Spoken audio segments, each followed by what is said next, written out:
Real estate की सबसे बड़ी गलती, पहले प्रोजेक्ट दिखा देते हैं, बाद में क्लाइंट की रिक्वायरमेंट समझते हैं। भाई एक बात बताओ, जब मान लो आप डॉक्टर हो, कोई पेशेंट आपके पास आया, जैसे आता है पेशेंट, आपने पहले उसके मुंह में गोलियां ठोस दी, उसके इंजेक्शन उठा के ठोक दिया, तो क्या होगा? वो क्लाइंट तो वैसे ही निपट गया ना।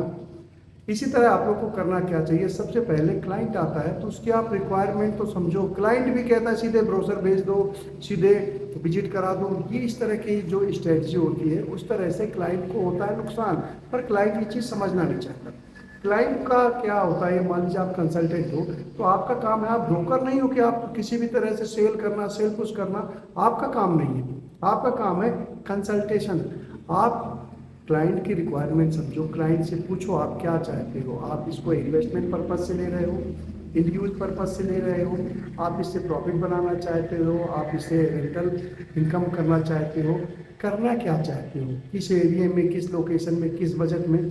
यदि आप उसकी रिक्वायरमेंट पूरी तरह समझ जाओगे, तब उसको आप एक अच्छी चीज़ दिला पाओगे, और उसको जो प्रॉफिटेबल होगा, उसके लिए जो उसको उसकी प्रॉपर रिक्वायरमेंट है, वो आप उसको फुलफिल कर पाओगे जब आप प्रॉपर उसकी रिक्वायरमेंट को समझ लोगे। रिक्वायरमेंट समझने के बाद आप उसको प्रॉपर दो चार जो भी उससे कम्पिटिटिव चीज़ें नज़र आती हैं, आप उनको दिखाओ, उनके साथ बैठ के डिस्कस करो, प्यार से समझो, समझाओ, सब तरह से लोकेशन बताओ, नुकसान फ़ायदा हर चीज़ बताओ। उसके बाद जो प्रोजेक्ट उन्हें पसंद आता है, तो उनमें से मान लीजिए आपने 5 प्रोजेक्ट दिखाए, उसमें से 2 या 3 प्रोजेक्ट को आप दिखाओ और उनको फाइनलाइज करने दो, क्या उनके समझ में आता है। आप सिर्फ उन्हें सलाह दे सकते हो कि भाई आपके लिए ये अच्छा रहेगा, ये आपके लिए रहेगा। आप पुश मत करो। आपका ये नहीं होना चाहिए कि यार मैं किसी भी तरह से सेल करूं और मेरा काम हो जाए। सेल करने के लिए आप नहीं बैठोगे।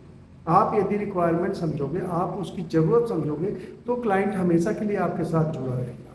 पहली बात, वो आपके ऊपर ट्रस्ट करेगा, क्योंकि आप उसकी ज़रूरत समझ रहे हो। उसको लगता है, जैसे आप जाते हो डॉक्टर के पास, जाते हो, डॉक्टर पहले आपसे पूछता है कि भाई क्या बीमारी है, कब से है, क्या हाल है, कैसा है, सब कुछ पूछता है। तो आपको ट्रस्ट हो जाता है कि यार ये डॉक्टर मेरी रिक्वायरमेंट समझ गया है, मेरी बीमारी को समझ गया है, और अब जो ये ट्रीटमेंट देगा वो प्रॉपर देगा, तो वो वैसे ही ठीक हो जाता है। कुल मिला के, जब तक आप उसकी बात को नहीं समझेंगे, आप उसको सही चीज़ नहीं दिलवा पाएंगे। और यही गलती मोस्टली लोग कर रहे हैं।